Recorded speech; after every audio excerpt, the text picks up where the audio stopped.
Hello everyone, and this is BioPhoenix here, and this is the very first time that I'm doing something like this. So I'm going to be talking about all the games that I finished in 2019. But I'm only going to be talking about the ones that I did not do for reviews since, well, I'm not going to be rehashing everything that I mentioned in like the reviews that I uploaded. And I've always wanted to do a video like this for a long time, but the thing is that I never really kept track of the amount of games that I finished within a year. Because normally, whenever I beat a game, I'd just be like, okay, that's cool, let's just move on to something else. And I wouldn't feel satisfied doing a video like this where I just managed to forget a game that I beaten that I really loved, because that shit happens sometimes. So yeah, pretty self-explanatory video, and I think doing a video like this is much better than doing like my favorite games of 2019, because unfortunately I can't play every single game that comes out in 2019, so I feel like something like this would be much more entertaining. And plus, I get to talk about more stuff. So with that said, let's begin part 1. So the first game that I beat in 2019 just ever so happened to be Yakuza Kiwami 2. Now I just want to go out and say that I didn't start playing the game in January of 2019, I actually started it when the game came out, but I kind of took my time with it and I ended up finishing it within like mid-January. But yeah, what can I say? It's a really good Yakuza game, and definitely one of my favorite ones in the series, which really says a lot. And just a little fun fact about me is that the very first Yakuza game that I ever played was actually the original version on PS2. So it was quite interesting to start playing this game again with like new graphics, a great engine that runs beautifully, and a lot of extra content. So if you did start playing this series with Yakuza 0 or Kiwami 1, then I could definitely recommend this one. The story is just as great, and there's still an equal amount of goofy stuff to fuck around with, which is always for a hell of a good time. So the next one that I finished happened to be Trails of the Sky 2nd Chapter on PC. Now yes, I did finish the first one as well, but I beat that in I want to say 2017 or 18, I forget. See, this is what happens when I don't write things down, I tend to forget. But yeah, I really wanted to check out 2nd Chapter since I did enjoy the first game, even though the first game definitely wasn't like the strongest within the Trails series, considering I did play Trails of Cold Steel 1 and 2 prior to that. But as for 2nd Chapter though, I have to say, this one definitely improves a lot from the first game. So it does have some few new tweaks which are nice, and it also does have some new characters. And of course the story I found was generally better overall. Mostly for that, I found that the pacing in this one was just way more smooth. And it also had a lot of character moments that are much more explored and were just really well written. And the music in this one is just as fantastic as the first game's OST. So when it comes to new players, well, obviously I wouldn't recommend them to start off with 2nd Chapter because, well, why would you start in the middle? But to be honest, when it comes to recommending like the series to like new people, I would recommend Trails of Cold Steel 1 more so, even though it does take place later in the timeline. But I'll get more into that when I talk about part 2 of games I beat, so I'll get more on that a little later. But now let's get moving on to the next one, and that happens to be Gunman Clive. Now this game is available on Steam, Switch, 3DS, the Wii U, and even mobile phones. And the version I played was on the Switch, and I have to say, this game was a lot of fun. So as you can see here, it's a Mega Man style platformer where you're a cowboy, and also has a pretty unique art style, where everything looks like it's like colored on like paper, or even like an old film or something. It's really cool. So because this game is like Mega Man, you're probably thinking this game is going to be like really fucking hard, right? Well, actually, it's really not too hard. Now, it does have a couple parts that were pretty challenging, and I did die a bunch of times, but it wasn't nearly as hard as like some of the other typical Mega Man games. And I'm really not a skilled Mega Man player, not by a long shot. Just to give you a frame of reference, that this game is not brutally hard at all. But the game is still a lot of fun, and does have some really good level design. But I do think Gunman Clive 2 though, is definitely a much more tougher game, but unfortunately I didn't beat it though, but maybe one day I will. So if you love these kind of platformers, I can easily recommend this one. Also, the game is like really cheap. You can actually get the collection of 1 and 2 for like less than $10, so you can't say no to that. And that's like the full price, not like counting sales or anything. So in my opinion, you get a really damn good deal out of that. So the next game that I finished happened to be a game I beat on stream, and funny enough, I actually wasn't even planning on beating it, it just kinda happened, and that happened to be Mad Stalker Full Metal on PS1. So it's a side-scrolling beat-em-up with a bunch of mechs, like how could you not love that? And it's a pretty solid one too, but I wouldn't say it's like the best beat-em-up I ever played or anything, but I did enjoy it for what it was. And the game is like really short. I think I beat it in like 45 to 50 minutes or something. I can't remember exactly, but I do remember it being like less than an hour though. I wouldn't say the game is hard at all, but the thing is though, is that this game has a more arcade style feel to it. Where pretty much, the game is easy to do a playthrough of, but it's hard to like be really good at it and to like not die so much, because you do get unlimited continues. And I didn't know that when I first played this on stream, so that's why I was so surprised that I managed to beat it.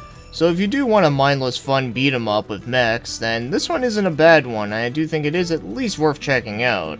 Also, this game is on multiple systems as well, but the PS1 version is the only one that I actually played. So the next one after happens to be God of War on PS4. And I just realized that sounds like it rhymes, but anyways though. So I have to tell an interesting story first. And that interesting story happens to be that, believe it or not, I was never really huge into the God of War series. Now, I don't hate them, I don't think they suck or anything like that, don't get the wrong idea, but I played 1 and 2 on PS2, I borrowed them from a friend of mine many years ago, and well, I thought they were okay, but I wasn't really like crazy into them. I was like, yeah, these are kinda cool, but I just kinda like Devil May Cry 3 a lot more. And I think the biggest reason why I did mostly had to do with the character, where Dante likes to act like a smartass and also has some witty dialogue, and seeing him get involved with like the situations that he gets himself into is always entertaining. Where Kratos is like the exact opposite. He's like super serious all the time, and he's also just like, oh, just fucking kill everything. And because of that, I kinda lost interest and just didn't really bother with any of the other games until this one came out. Because when this game came out, as like I said, I was like, I don't really care, but then until I started hearing people talk about it and saying that they changed up quite a few things about it, and also that the game is still really good. So I was like, well, I guess I'll try it whenever the game goes down in price, and I did, and I beat it, and well, yeah, I actually really liked it. So the biggest thing that made this game work well for me was that I really liked the dynamic between Kratos and his son. Where yes, obviously Kratos is still 100% serious all the time, but his son is not, and is all like coming of age and all that. And having those two having like dialogue between each other is a good time, and I do enjoy it a lot more. And it especially gets better whenever you bring Vermeer's head back to life and carry it with you, because he also has some witty dialogue. And for an example, there are two parts in this game that I thought were pretty damn funny that I never expected. So there's a part where you see a giant dead monster, and Atreus is like, oh, I wonder what happened to him, and then not even a second later, Kratos is like, it died! I was just not expecting it whatsoever, and it made me laugh my ass off just with the delivery. And the other part that I thought was funny was when Vermeer was talking to the sea serpent in the language, and it kinda reminded me of something out of Finding Nemo, which is always great. And I also like that this game barely had any, like, QuickTime events, because we all know that the original games, they were, like, littered with them. And as you would expect, the combat in the game is a lot of fun with, like, using the axe, and then later when you find your Chains of Olympus, yes, you do find them later on in the game, but I don't think that's a spoiler, though. But yeah, I was pleasantly surprised with the new God of War game. I thought it was really good. So now I'm actually curious to see what they do next with this series, but well, it looks like we'll have to be waiting quite a few years for that one though. So the one after that one happens to be Shadows of the Damned. Now this game is quite literally a hell of a good time. Nah, seriously, this game takes place in hell. So I'm gonna say this right off the bat and say that Shadows of the Damned might just be one of my favorite games that Suda51 ever worked on. And to also give credit where credit is due, Shinji Mikami and Akira Yamamoto also worked on the game, and well, that's one hell of a dream team you got there. So it's a third-person shooter, very similar to Resident Evil 4, and of course just like that one, it also does have like a horror theme to it, where like I said, you're in hell trying to rescue your girlfriend. But man, let me tell ya, this game is hilarious, like goddamn. There is so many like great one-liners and great jokes in this game, I'd be here forever trying to like think of them all. But one thing I will explain that does make this game a little extra funny though, is that your gun actually talks, and the interactions between him and your main character, it's priceless. And thankfully the gameplay is just as fun as is the dialogue. Although, since I did play the PS3 version of this, I will warn you all that the load times can be a little bit slow. Obviously, it's nothing game-breaking, but it is something to let you all know about if you do want to play this game, because this is another one that I can highly recommend. Although I'm sure that the 360 version is probably better for that kind of thing, but like I said though, it didn't ruin the experience. It's just really unfortunate that I don't think we'll ever get like a remaster or a sequel or anything, mostly because of the fact that apparently EA like kind of botched this game, which is another reason why they suck. And the next game after that is Spike McFang on the SNES. So this one is a top-down action RPG where you play as a vampire kid with a top hat. And your health bar is indicated with tomatoes, so yeah, it's a pretty goofy, lighthearted game. But I did have some fun with the game though. I mean, obviously the game's charm was very lighthearted, and I did like it for that.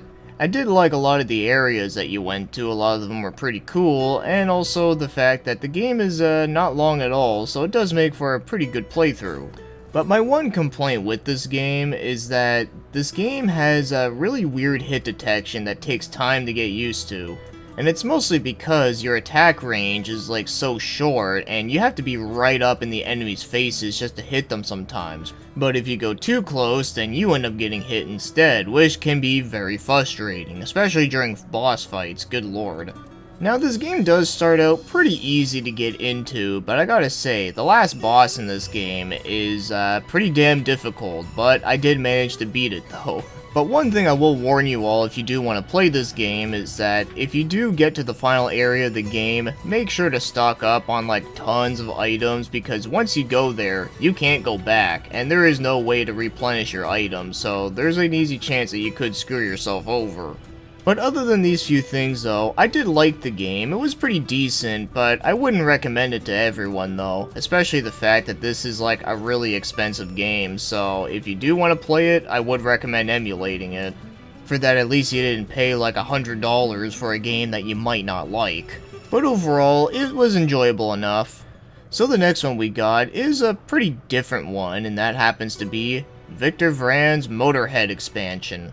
So okay, I'm counting this as a game because I just played the expansion pack, which is a part of the game Victor Vran, which is like a Diablo-style dungeon crawler. So yeah, unfortunately I haven't actually played the main game Victor Vran, or even like the other expansion. I just played the Motorhead one because, well, Motorhead is fucking awesome, that's why. Also, I have to say RIP Lemmy. So as I said, the gameplay is pretty much like Diablo, where you just like kill hordes of enemies, you pick up like many different weapons and magic spells, and they all have like their own stats that are always different from each other. And this expansion specifically has some exclusive weapons, like a guitar that shoots lightning bolts. It's pretty sweet. And well, it can't be a Motorhead game if it doesn't have Motorhead music, right? Well, you get a lot of that, and it's pretty awesome. And one other thing that is pretty interesting is that the person that does the narration in this game is actually Lloyd Kaufman, the dude that makes all those trauma films. And for anyone that doesn't know, Lemmy himself did indeed play in some of those films, and they were actually good friends. So it's pretty awesome that they did manage to get some good fan service within this game, and of course, I mean fan service done right. But yeah, this expansion was pretty damn fun, and I do look forward to playing the main game itself eventually, but I really had to play the Motorhead expansion because, well, like I said, Motorhead is a great fucking band. So the next one is a game that I actually used to play a lot as a kid, and I finally beat it after all these years. And that ever so happens to be Yu-Gi-Oh! Dark Duel Stories on the Game Boy Color.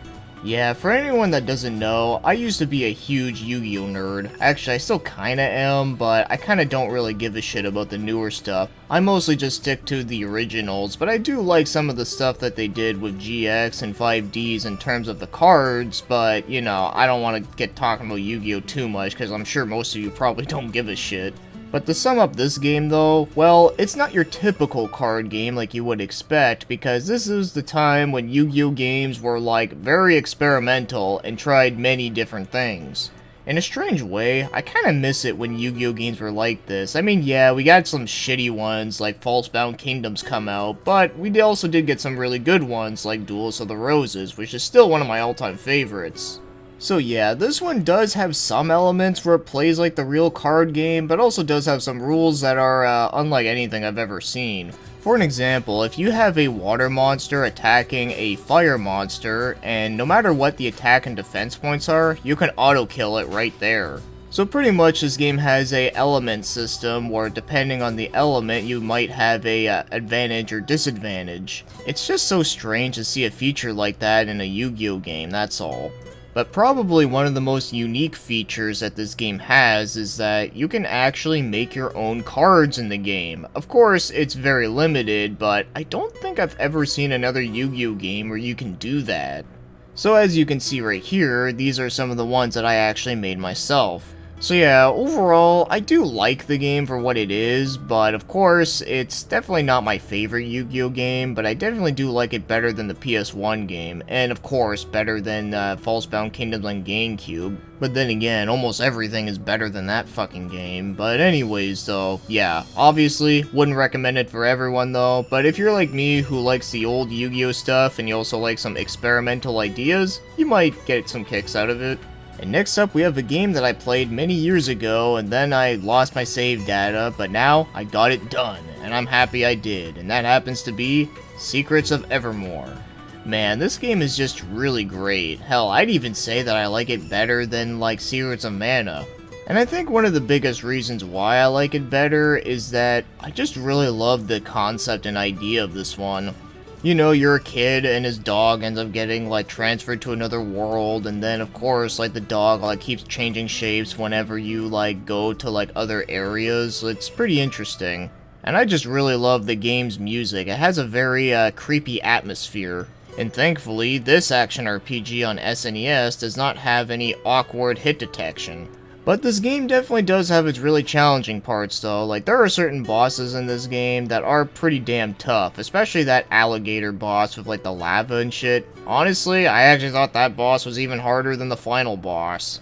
And one word of advice for anyone that wants to play this game, I strongly recommend leveling up your crush spell, you know, like the giant rock fist that smashes down on enemies. So not only do you want to level it up as much as possible, but you also want to make sure that you keep buying as much material that you can in order to cast it.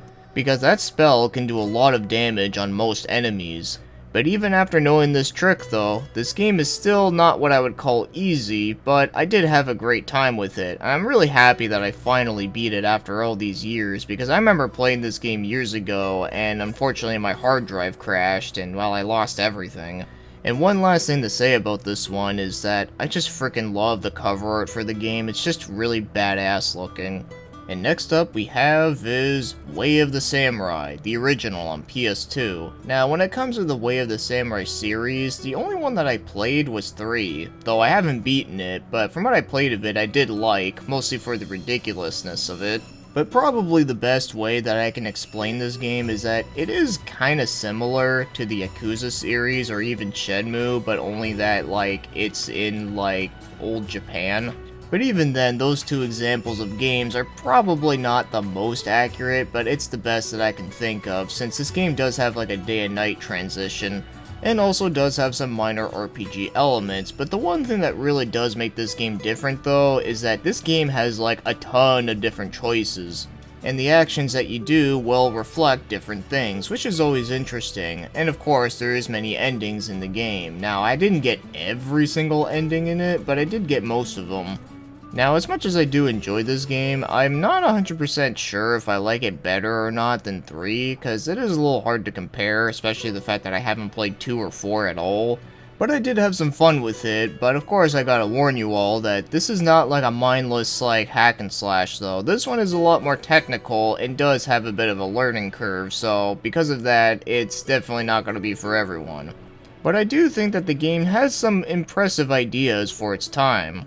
Okay, so next up we got is Gun Gauge on PS1, and it's from Konami of all people. Now this game is pretty obscure, and I actually did thought about doing a review on it, but instead I ended up streaming it and having a great time with it there, although I don't think I beat it on stream. I think I ended up beating it afterwards, but still. This game is pretty damn fun, and it does kind of remind me of like a PS1 version of like Earth Defense Force in the sense that like you're like running around shooting at giant bugs. Unfortunately, this game doesn't use dual analog, but this game still plays surprisingly quite well with just using a D-pad though. So I guess more accurately, it's kinda like the on-foot parts within Star Fox Assault, and I personally don't think that's a bad thing to be compared to, considering that I do really love Star Fox Assault. So this is another good example of an obscure game that I would recommend that I didn't actually review, but maybe I should. I don't know, I think this is good enough. Alright everyone, that'll be it for part 1, so join me next time and we'll talk about more games that I did manage to finish within 2019, so stay tuned for that and thank you for watching and commenting.